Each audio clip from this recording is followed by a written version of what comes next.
이 준비된 우리 플루트 앙상블의 축복의 노래에 하나님께서 정말 우리 교회는 축복하지 아니할 수 없겠다라는 깊은 감동을 받습니다. 우리 준비해 주신 분들, 하나님께 영광 돌려주신 분들 감사합니다. 더불어 말씀을 시작하기 전에 참 우리 교회는 숫자가 없더라도 즉석으로 막 이렇게 되는 게 아니라 하나하나가 준비되어진 교회라는 사실 하나님께 참으로 감사드립니다. 하나님께서 결과보다는 동기를 중요하게 생각하시고 또 그 과정을 다 들여다보시는데요. 어찌 보면 피아노 반주며 플루트며 충분히 잘하시는 분들이지만 또 이것을 맞춰보고 연습하기 위한 그 마음이 하나님께 큰 기쁨이 되었을 것이라고 생각합니다. 뿐만 아니라 곳곳의 모든 부분들이 다 준비되어서 또 함께 하나된 마음으로 이렇게 연합되어 올려지는 이 교회가 참으로 자랑스럽습니다. 하나님께서 자비를 받는 것, 그것은 쉬운 일일까요? 어려운 일일까요? 네. 우리가 하나님께로부터 자비를 받는 것, 그 쉽냐 어렵냐 질문입니다. 질문이 어렵습니까? 네, 쉽죠. 그러면 우리가 무엇이 필요할까요? 하나님께로부터 자비를 얻기 위해서는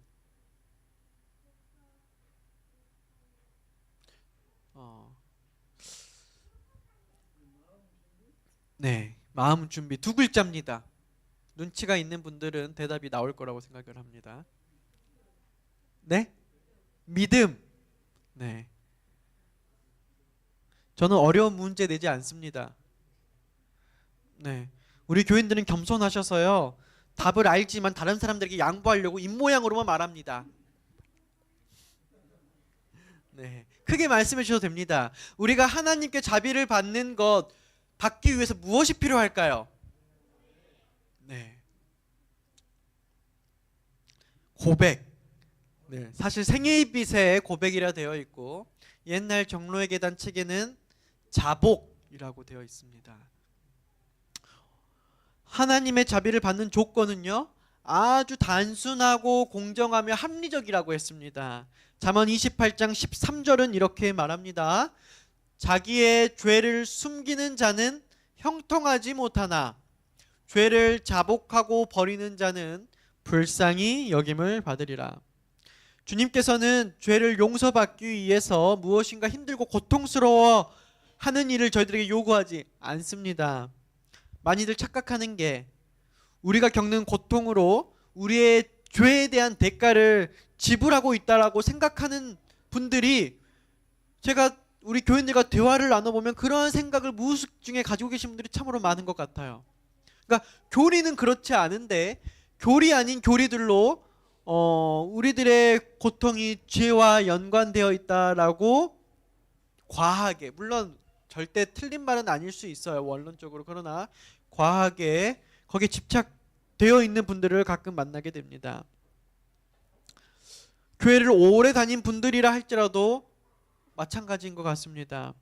또 열심히 활동하는 청년들도, 그러니까 남녀노소를 불구하고 이러한 생각이 머릿속에 잡혀 있다라는 것입니다. 이것은 사단이 우리 성경을 잘못 이해하게끔, 다른 말로 하나님께서 우리에게 주시는 말씀을 혹은 우리에게 주시는 교훈을 잘못 이해하게끔 우리에게 집어넣는 아주 무서운 거짓말입니다. 누구든지 자기 죄를 고백하고 그 죄에서 떠나면 하나님의 자비를 얻을 것입니다. 그렇기 때문에 신앙을 한다는 게 아주 중요한 포인트는 무엇일까요? 야고보서의 가르침에 보면은 그러므로 너희 죄를 서로 뭐하며? 고백하며 병이 낫기를 위하여 서로 기도하라고 말합니다. 그러므로 우리는 오직 우리의 죄를 용서해 주실 수 있는 하나님께 죄를 고백하는 것은 매우 중요한 뿐더러 필수적인 일입니다. 뭐라고요? 뭐가 필수적이라고요? 하나님께 내 죄를 뭐하는 것? 고백하는 것. 여러분들 다 이렇게 고백하시고 계십니까? 뿐만 아니라 또한 우리는 피차간에도 우리의 실수를 고백해야 합니다. 혹여나 친구나 혹은 이웃에게 또 가족에게 잘못했으면 그 잘못을 마땅히 인정해야 합니다. 그리고 그들이 진정으로 용서해 주는 것은 그냥 그들의 의무인 것입니다. 용서를 해주는 것은 그들의 의무이고 그거와 상관없이 우리가 뭘 하는 거예요? 고백하는 거예요. 용서가 되든 안 되든. 제가 이 설교를 준비하면서 결국 이제 이 설교를 하기로 마음 먹었고 이제 해가는, 제가 종로의 계단을 지금 한 챕터 시리즈로 하고 있잖아요. 해야 되는데 제가 무슨 생각이 들었을까요? 내가 우리 교인들에게 내가 잘못한 것을 고백하지 아니하고 단상에 서지는 않을까, 이런 생각이 참 많이 들었습니다. 내용보다는 계속 그런 생각이 많이 들었어요. 그 다음에 우리는 하나님께 용서를 구해야 합니다. 그러니까 사람에게 죄를 짓고 용서를 구하지 않고 고백을 하지 않은 상태로 우리들에게 하나님께만 고백할 수도 없는 겁니다. 왜 그럴까요? 왜냐하면 우리의 이웃 사람은 하나님께 속하기 때문입니다. 우리가 이웃에게 상처를 주면 우리는 그를 지으신 창조주 하나님 그리고 구속주 하나님께 죄를 짓게 되는 것이기 때문입니다. 참 말로는 쉬운데요, 내 죄를 인정하고 고백한다는 일, 예수님 없이는 참으로 어려운 일입니다. 아니요, 불가능한 일입니다. 이 자아가 살아있는 채, 내 자아가 살아있는 채 그 자아에 대한 본성이 내가 절대로 죽지 않는 것인데, 내가 죽는 것을, 내가 잘못했다는 것을 고백한다는 것은 척할 수는 있겠지만 실제로 그러한 고백을 한다는 것은 예수님 없이는 불가능해요. 한 예화를 좀 읽어드리겠습니다. 어느 시골 마을에 성품이 아주 착한 소년이 있었습니다. 어느 날 어머니가 아끼시는 오래된 도자기 항아리를 실수로 깨트리고 말았습니다. 처음엔 몰래 숨기면 들키지 않을 것이라고 생각했습니다. 그래서 조각을 모아 창고에 숨겨 놓았죠. 며칠이 지났는데 어머니는 그 항아리가 사라진 것을 이상하게 여기며 물으셨습니다. 소년은 떨리는 마음으로 모른다고 대답했습니다. 하지만 시간이 지나도 그 마음의 짐은 사라지지 않았고 밥을 먹어도 목이 막히고 웃어도 웃음이 나지 않았습니다. 결국 하루는 눈물을 뚝뚝 흘리며 어머니 앞에 나아가 말했습니다. 엄마, 사실 그 항아리 제가 깨뜨렸어요. 너무 무서워서 말 못했어요. 그때 어머니는 말없이 아들을 꼭 안아주며 이렇게 말했습니다. 그 항아리는 다시 살 수 있지만 내 진실한 마음은 돈으로도 못 사는 귀한 것이란다. 그날 이후 소녀는 자유해졌습니다. 용서를 받았기 때문이 아니라 진실한 고백을 했기 때문입니다. 요즘에 이런 감동적인 이야기들이 저희들의 가정에 있을지는 모르겠습니다. 제가 우리 챗GPT에게 오늘의 설교를 제가 하고자 하는 말을 요약하면서 이에 맞는 예화를 좀 하나 만들어 달라 했더니 만들어준 예화예요. 예화를 찾기는 것도 이제 힘들어서 예화를 만들어 달라 그럽니다. 우리 모두가 공감할 수 있는 만한 내용으로 동화처럼 예화를 만들어 달라 했어요. 사랑하는 여러분, 우리의 죄도 그렇습니다.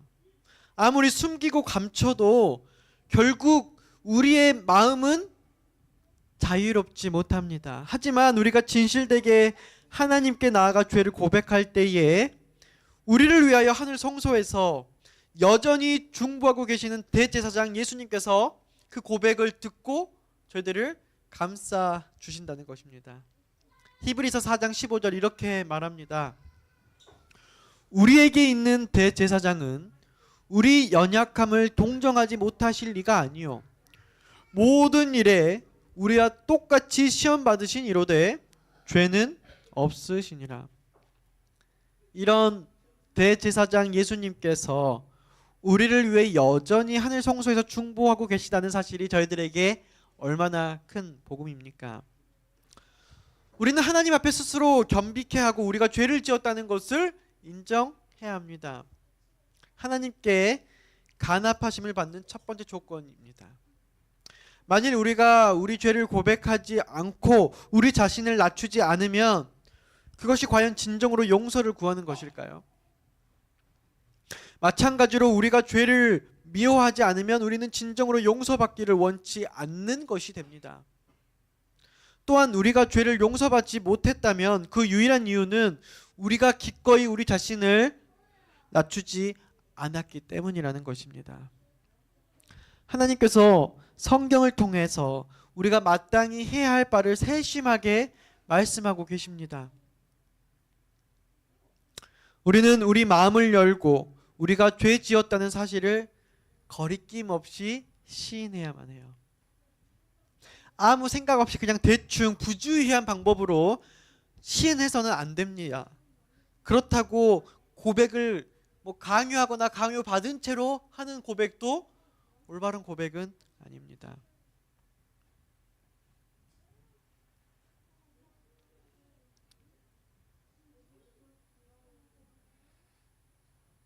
우리는 반드시 우리 죄가 얼마나 나쁜지 깨닫고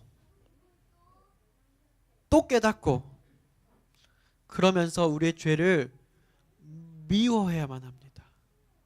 이 죄를 미워한다는 것은 그 죄를 가지고 있는 내 자신을 비로소 미워하는 것입니다. 하나님께서 창조해 주신 내 자체를 미워하라는 소리가 아닙니다. 내 안에 내가 원하지 않지만 내 안에 남아있는 그 죄를 미워하라는 것입니다. 그렇다면 우리가 진정으로 하나님께 죄를 고백하면 진정 하나님께서는 우리의 기도를 받으시고 불쌍히 여기실까요? 네? 시편 기자가 이렇게 말합니다. 여호와는 마음이 상한 자를 가까이 하시고 충심으로 통회하는 자를 구원하시는도다. 아멘. 다시 한번 읽겠습니다. 여호와는 마음이 상한 자를 가까이 하시고 충심으로 통회하는 자를 구원하시는도다. 이 다윗의 시에 나타난 하나님의 그 속성을 한번 살펴보시면 좋겠습니다. 하나님은 우리의 연약함을 돌보시고요, 죄인된 자들에게 가까이 하셔요. 깨끗하고 완벽한 자들에게 가까이 하는 게 아니라 죄인된 자들에게 가까이 하시고 끝내 구원해 주시는 분입니다. 때때로 교회에서 많은 훌륭하신 분들이 목사님에게 서운할 때가 있어요. 목사님들이 정말 내가 이렇게 교회 열심히 내고 헌신하고 교회 모든 일을 다 하는데 나에게는 마음을 잘 주지 않는 것 같고, 어떤 분들에게 교회 잘 나오지도 아니하고 때때로 금방 삐져버리고 때때로 어떤 문제투성이인 것 같은 분들에게 마음을 두고 있다는 거예요. 근데 그게 맞아요, 틀려요? 아닌 것 같은데, 미운 자식에게 떡 하나 더 준다는 이 새삼의 속담에도 있는 말이 죄가 많은 곳에 은혜가 있다는 하나님의 말씀이 있습니다. 근데 저희들이 그것을 또 슬퍼하고 서운해하고, 또 저희들이 그러면 그 마음도 무슨 마음이에요? 연약하고 죄된 마음이기 때문에 또 하나님의 마음이 가겠죠. 네. 사랑하는 성도님들이시여, 기억하시면 좋겠습니다. 참된 고백은 분명하게 죄를 지적합니다. 그러니까 고백하는 건 다 아는데 이 고백이 어떤 고백인지가 좀 중요할 것 같아요. 진짜 고백은 분명하게 죄를 지적합니다. 어정쩡하게 그냥 누군가 알아들었을까 못 알아들었을까 하는 그런 고백이 아니에요. 사죄는 해야 되는데 내 마음은 움직이지 않고 대충 구렁이 담는 듯이 하는 고백이 참된 고백이 아니라는 것입니다. 정로의 계단의 본 챕터의 한 구절을 살펴보도록 하겠습니다. 우리는 죄에 대하여 오직 하나님께만 고백할 필요가 있을 것이다. 혹은 이런 경우도 있고, 혹은 상처를 입은 그 사람을 찾아가서 잘못해야 할 필요가 있을지도 모른다. 그러니까 사람에 가서 내가 잘못해야 될 필요가 있고, 혹은 대중 앞에서 어떤 죄를 고백해야 할 필요가 있을 것이다. 그러니까 저희가 하나님께 고백을 하든 사람에게 고백을 하든 혹은 대중 앞에서 어떤 내 죄를 고백하든, 그러나 반드시 고백할 때는 그가 범한 죄를 뭐 해야 된다? 분명히 말해야 된다. 오늘 제가 죄를 지었는데 이렇게 회개했습니다 라고 뭐 어물쩡하게 내가 회개한 것처럼 고백하는 것이 아니라, 하나님께 하나님 제가 참 죄인입니다, 제가 이런 죄를 졌습니다, 저를 용서해 주세요, 이렇게 고백하는 게 아니라, 내가 하다 못해 친구들에게, 내 가족에게 사과를 할 때도 세상에서 말하는 자기계발서 책들을 보면 뭐라고 어떻게 사과하지 말라 그래요. 어물쩡하게 누구 핑계 대면서 어떠한 상황 얘기하면서 절대 말하지 말라 그러잖아요. 하물며 세상에서도 저희들이 그렇게 고백해서는 안 되는데, 하나님께 혹은 우리가 하나님을 증인으로 생각하는 그런 고백의 장소에서 저희들이 그렇게 고백해서는 안 된다는 거예요. 내가 사람에게 고백하지만 그 고백 위에 누가 보고 계셔요? 하나님께서 고백을 보고 계세요. 이게 참된 통회인지 아닌지.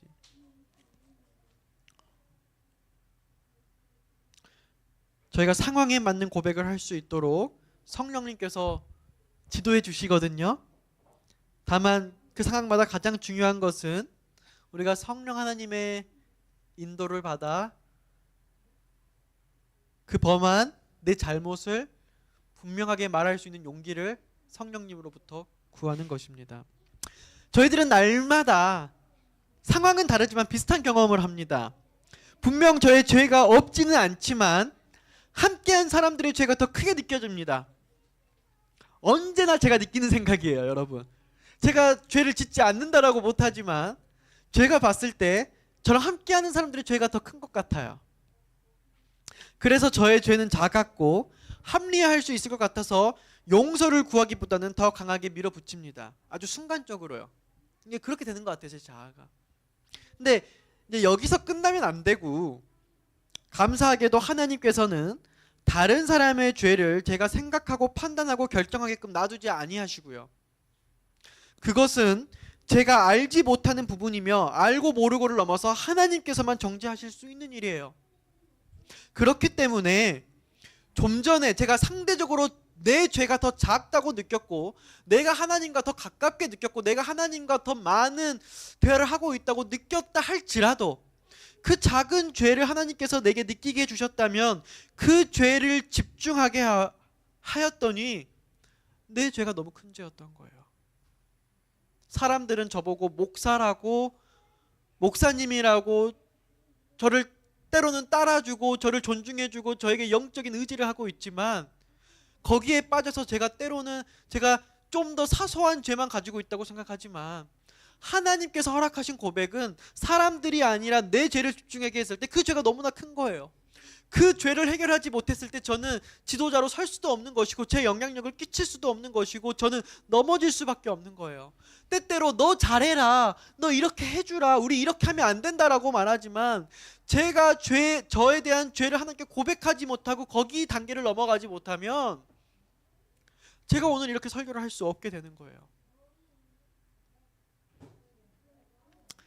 사실 그럴 때마다 저의 작은 죄들이요, 들통날 문제들도 아니고 그냥 넘어가더라도 아무 문제 없는 상황이지만, 그렇기에 제가 고백하더라도 누군가는 이렇게까지 안 하셔도 되는데 라고 생각할지 모르겠지만, 사람들은 저는 그 죄가 사단이 심어주었다는 생각에 도저히 해결하지 않을 수 없을 때가 있습니다. 여러분 마찬가지겠죠. 지금 제가 제 고백을 하는 것 같지만 우리 모두가 겪고 있는 얘기를 하는 거예요.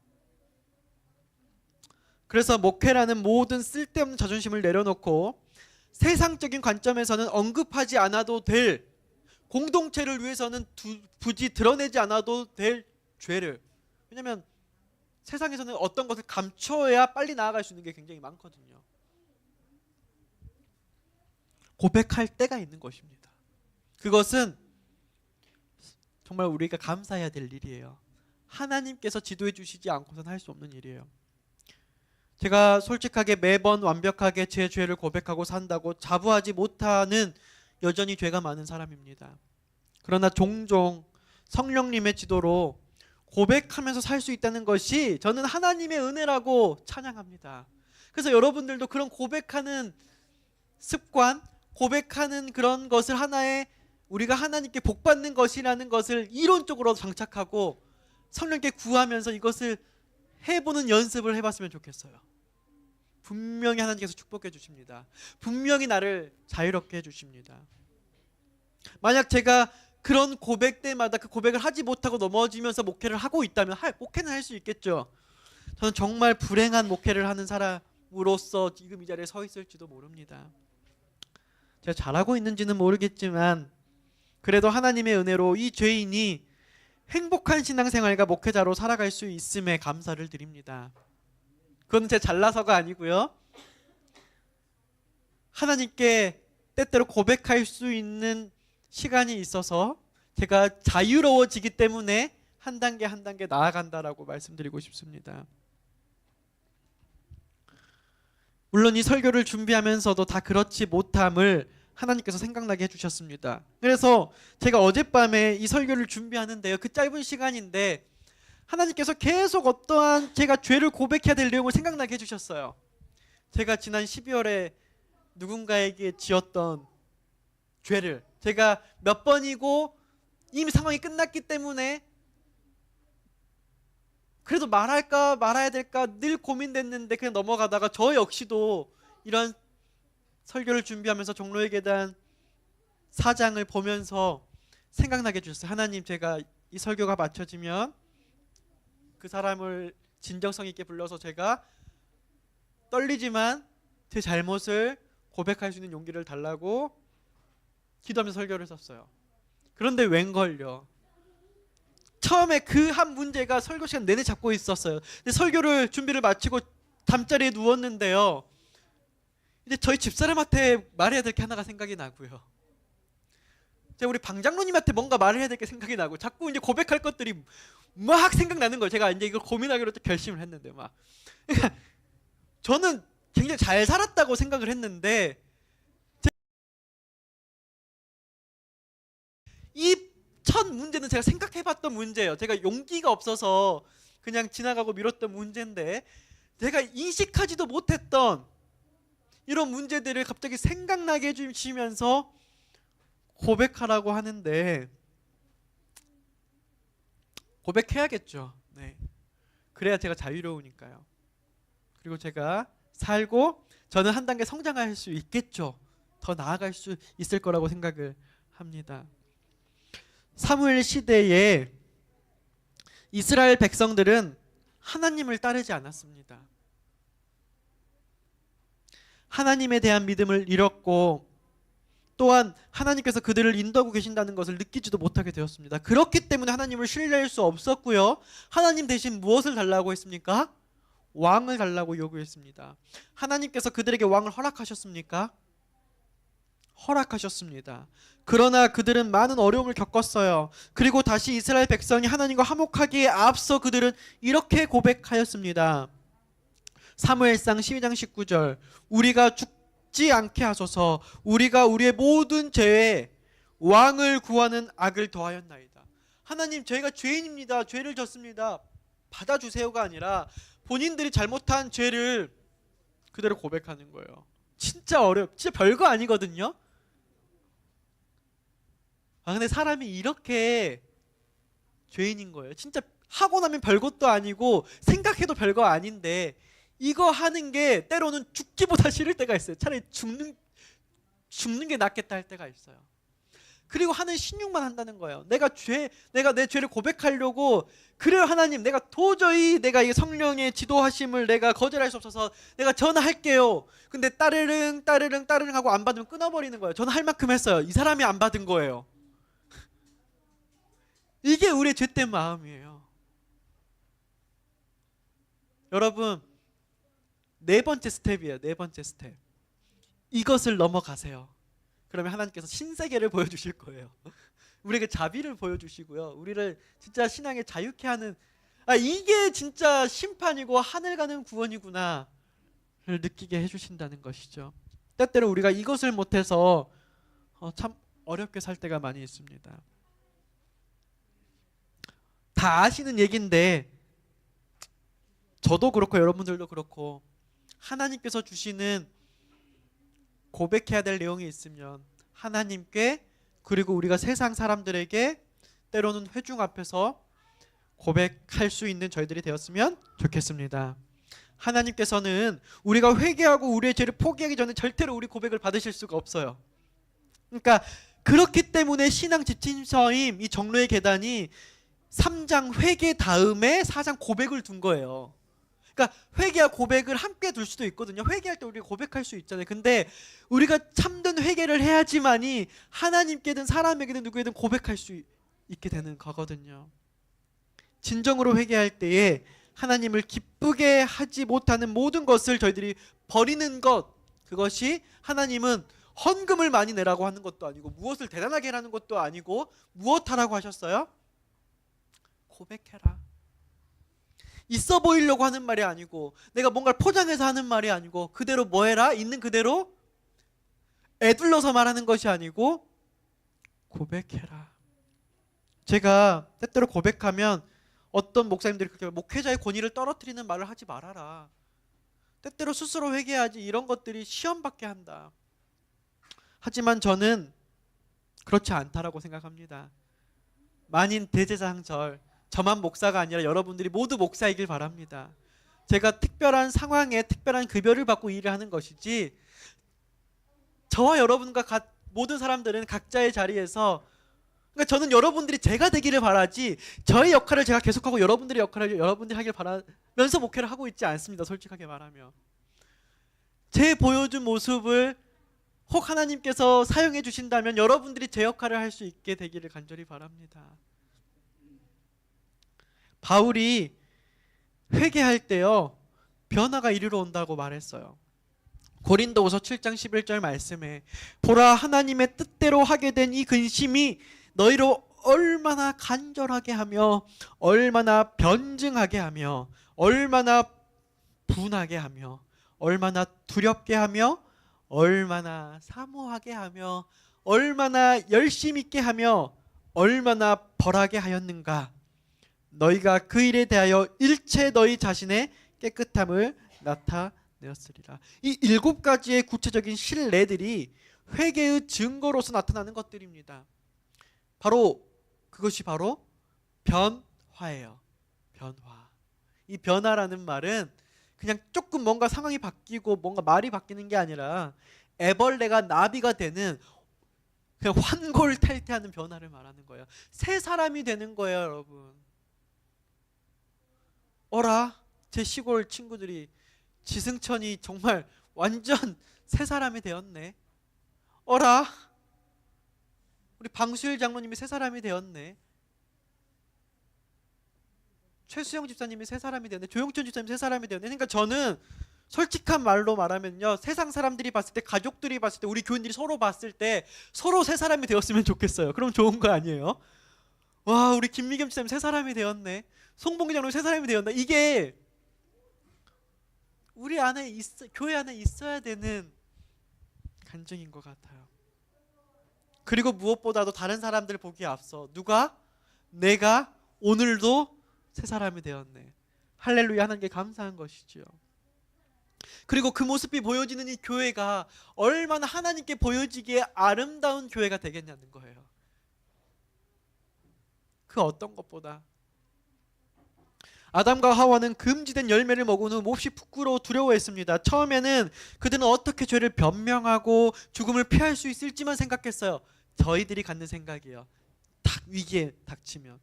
그러자 여호와께서 그들에게 죄를 물어보자 아담은 하나님에게 하와를 탓했습니다. 내가 아닌 타인만 비난한 것이에요. 그는 하나님께서 주셔서 나와 함께 하신 여자 그가 그 나무 열매를 내게 주므로 내가 먹었나이다 라고 말했어요. 그러자 하와가 누구를 비난했습니까? 뱀을 비난했어요. 뱀이 나를 꿰물어 내가 먹었습니다. 이 말은 도대체 하나님 뱀을 왜 만드신 거예요? 왜 뱀을 에덴 동산에 들어오라고 하셨어요? 왜 마귀를 에덴에 출입하게 허락하셨어요? 라고 말하는 것입니다. 이 말은 자신을 변호하면서 그 죄를 하나님 탓으로 돌리는 거예요. 결국은 하나님 탓으로. 사람을 탓하는 것 같지만 결국 하나님을 탓하는 거예요. 사랑하는 성도님들이시여, 자신의 죄를 변명하고 싶은 욕구는 사단에게로부터 나오는 것입니다. 그러니까 끊임없이 내가 가지고 있는 큰 죄들에 앞서, 우리 성도님들이 큰 죄를 저지를 일이 뭐가 있습니까? 사기를 치러 다니십니까? 도둑질을 하십니까? 강도짓을 하십니까? 때로는 성욕에 못 이겨서 뭐 강간죄를 일으켜, 아무것도 우리 그런 죄 짓는 사람 없어요. 날마다 성실하게 살려고 어떻게 하면 사회의 이바지를 하려고 사는 사람들이죠. 그러나 우리가 집중해야 될 것은 내 안에 있는 이 사단이 가지고 있는 이 작은 욕구, 교만해지려고 하는 욕구, 남 탓하려는 욕구, 변명하려는 욕구, 남의 죄를 들여다보려는, 그러면서 내가 좀 더 위에 있게끔 하려는 욕구, 여러분들에게만 있는 욕구가 아니라 저에게도 동일하고 있는 욕구들을 저희들 살펴봐야 한다는 것입니다. 그리고 모든 이들에게 있는 이 욕구를 저희들이 다른 사람에게 책임을 전가함으로 저희들의 잘못을 고백하는 것을 그냥 그렇게 회피하고 폭파시키는 일들을 저희들이 신앙생활의 한 가지 방법으로서 그냥 자연스럽게 남겨두지 말라는 것입니다. 어떻게 보면 어려운 것 같은데 제가 최대한 쉽게 지금 설명해 보려고 하는데, 그게 우리 안에 남겨둔다면 오늘 이 시간 우리들 그걸 남겨두지 않겠다라고 결심하고 실천해 보자라고 하는 거예요. 참된 회개는 자신의 결백을 보이려고 노력하거나 변명을 늘여놓고 자신의 죄를 인정하도록 이끕니다. 저도 무언가 딱 문제가 생기면은요, 본능적으로 이게 누구 잘못, 어떤 문제를 바로 보게 됩니다. 그럼 제가 그걸 해결하려고 하면은요, 당장에 어떤 삶을 어떠해서 문제가 잡혔는지를 찾게 되고요. 그러면 어떤 사람이 드러나게 돼 있어요. 제가 그거 하지 않으려고 굉장히 노력합니다. 시간을 벌어요. 시간을 벌고 하나님께 물으면은요, 전체 큰 틀에서 당연히 여러 가지 문제가 있겠지만 거기에 저의 잘못이 분명히 포함되어 있습니다.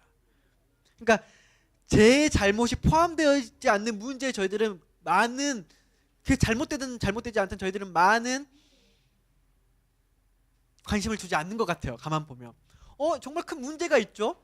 근데 제 잘못이 포함되지 않는 곳에 저희들이 생각보다 굉장히 많은 에너지를 쏟지 않고 관심 두지 않아요. 보면 거기에 제 잘못이 포함되어 있을 때 제 잘못을 축소하려고 저희들이 그 문제에 관심도 많이 갖고요, 거기에 대해서 저희가 집착하게 되더라고요. 사랑하는 성도님들이시여, 우리가 그럴 때마다, 어떤 문제를 마주할 때마다 하나님께 그것을 맡길 때 하나님께서 저희들에게 회개할 수 있는 심령을 선물해 주시고 우리를 고백하게 해주실 때 이 세상에서 가지고 있는 영적 대쟁투는 저희들이 승리할 수 있을까요? 없을까요? 근데 이러면 쉬운 거예요. 이거를 못하면 굉장히 어렵고 힘들어지는데, 여기까지 오면 그때부터는 내가 하는 게 아니기 때문에 굉장히 쉬워지는 것입니다. 성경에서 진심으로 회개한 사람들의 이야기들이 어떠했습니까? 사도 바울은 그리스도인들을 죽이려고 발악했던 자신의 죄에 대해서 말합니다. 그는 죄에 대하여 할 수 있는 대로 최대한 악하게 말했어요. 예루살렘에서 이런 일을 행하여 대제사장에게 권한을 받아가지고 많은 성도를 옥에 가두고 또 죽일 때에 내가 찬성투표를 하였고 또 모든 회당에서 여러 번 형벌하여 강제로 모독하는 말을 하게 하고 그들을 대하여 심히 격분하여 외국 성에까지 가서 박해하였고. 사랑하는 성도 여러분, 종로의 계단 4장에서 고백하는 챕터에서 오늘 말하고자 하는 핵심이 무슨 내용입니까? 합해 있으니까 스케일이 다른 온갖 문제들이 많이 있어요. 저는 참 임원들 보면은 어떻게 임원하고 살까, 내일이 아니니까 저는 상관이 없는데 보고 있으면 진짜 교회랑은 스케일이 다르는구나 이런 생각이 들어요. 근데 하나님께서 그 일 맡겼으니까 또 내일이라 하고 하겠죠. 근데 저는 어떤 문제를 생각했을 때 제가 느끼는 게 뭐냐면, 그 문제를 고백해 가서 풀어가잖아요. 어떤 큰 문제도 그걸 고백하는 순간 우리의 문제가 됩니다.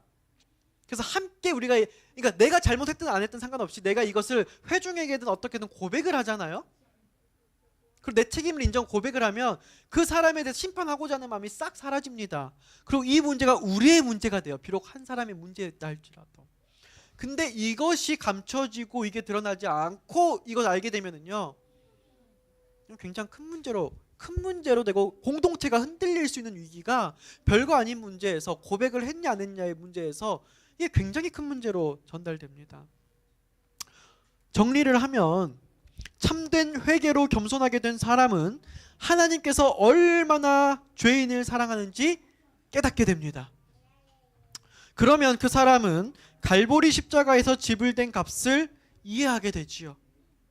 그리고 이 죄를 진정으로 한탄하는 죄인은 죄를 고백하게 되는 것입니다. 마치 실수한 아이가 사랑하는 아버지에게 서슴없이 다가가는 것처럼 죄인인 우리들도 하나님께 그렇게 나아갈 것입니다. 제가 종종 설교 때 이 예화를 말하는데 전에 했는지 안 했는지는 잘 모르겠습니다. 금요일 예배 시간 전이었어요. 주말 부흥회였고요. 사랑의 듀엣이 저희 교회에 와서 예배를 하기로 했습니다. 이제 곧 예배 시작하고요. 이제 식사 대접을 하기로 약속되어 있는데 갑자기 새벽이가 손에 피를 철철 흘리면서 걸어오는 거예요. 부엌으로. 오는 길에 피가 뚝뚝뚝 떨어져서요. 진짜 많이 떨어져 있어요. 그리고 나서 엄마가 놀라서 뭐야 왜 그래 했더니 새벽이가 그 당시에 말을 잘 못했거든요. 무안에 있을 때라서 뭐라고 하냐면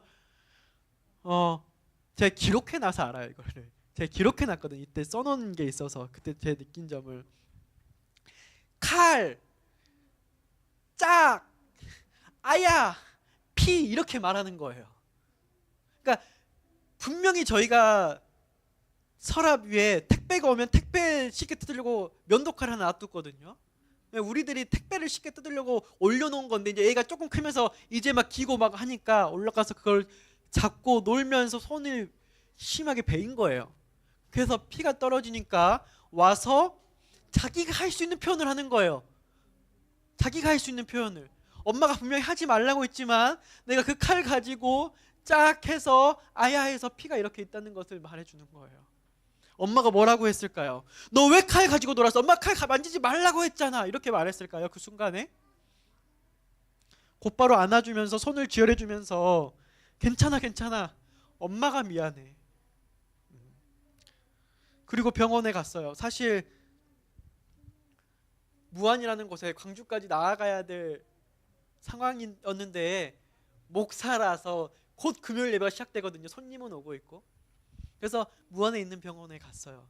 병원에서 간호사가 소아과로 데려가래요. 여기서는 이 아이를 데리고 뭐 아마 큰 병원 가래요. 여기서 이 아이 왜냐면 마취를 할 수가 없대요. 없다. 아무튼 무슨 뭐라고 말해서 이 병원에서는 할 수가 없대요. 근데 마침 사랑의 듀에 오시는 분들이 무안 IC를 통과하지 못하고 일로까지 가서 오는데 예배 시간에 겨우 맞춰올 수 있을 것 같아요. 고속도로를 늦어서 하나님께서 치료할 수 있는 시간을 주었어요. 저는 의사가 말하는데 근데 이제 의사가 그럼 한번 들어와 보시고 안 되면 광주 가시던가요 이렇게 말하는 거예요. 사실 그때 당시에 교회는 이렇게 우리 순천 참빛교회처럼 각자 잘 맡은 게 아니라 제가 원맨쇼를 했거든요. 막 그때 막 말 못해 혼자 막 열심히 하고 그러니까 제가 없으면 교회 예배가 좀 불안해요. 사실상 교인들이 자기의 역할을 찾아가기 전이었어요. 근데 손님은 와요. 서울에서. 수술실로 들어갔어요. 시술실이죠. 수술실까지 아니고 손을 꼬매는 거니까요. 마취를 할 수는 없어요. 이 아이에게. 그리고 꽉 잡으라고 했어요. 그리고 손을 이렇게 꼬매는데 이제 이게 안 되니까 못 한다고 하는 거거든요. 여기서는 할 수. 근데 한번 해보겠다는 거예요. 근데 이 어린 새벽이가요. 손을 그러니까 평상시 같으면 병원 시술실도 안 들어가려고 병원 안 들어가고 막 울고 안 해 막 이러잖아요. 근데 자기가 손을 내고요. 손을 잡고 있는데 저희가 힘을 줄 필요가 없이 얘가 꾹 참는 거예요. 그걸 하는데 그 어린 나이에 제가 무엇을 느꼈냐면요. 그냥 그때 당시에 신기하다 어떻게 하나님께서 예배 드릴 수 있게 이렇게 했겠구나 그냥 그렇게 생각했어요. 그 당시의 상황에서는. 근데 제가 다시 이 상황을 곱씹어 보면서 드는 생각은 이 어린아이도 자신이 잘못한 일을 사실대로 고백하고 엄마 아빠에게 다가올 때 그에 따른 고통은 이겨내고 깨끗이 치료받으려고 하는구나 라는 것을 느꼈어요. 우리가 고백하면은요 거기에 따른 내 잘못에 대한 것은 내가 감당하려고 하는 마음이 저희들에게 있는 것 같아요. 근데 우리가 고백하지 않을 때 그것을 회피하려고 그러고 이렇게 하는 것 같아요. 하물며 육신의 부모에게도 우리가 이렇게 의지하는데 우리가 영적으로 깨어 있다면 누구에게 의지하고 고백해야 할까요? 우리의 모든 문제들, 우리 오민지 집사님께서 기도하실 때 우리가 한 주간에 가져온 모든 우리의 상처들, 우리의 어려움들, 정말 내어 맡긴 것들 우리가 누구에게 고백해야 할까요? 사랑하는 성도 여러분, 요한은 성경에 다음과 같이 말합니다. 이 성경절을 함께 읽고 오늘의 말씀을 줄이도록 하겠습니다. 만일 우리가 우리 죄를 자백하면 그는 미쁘시고 의로우사 우리 죄를 사하시며 우리의 모든 불의에서 깨끗게 하실 것이요. 요한일서 1장 9절 말씀입니다. 말씀을 마치도록 하겠습니다.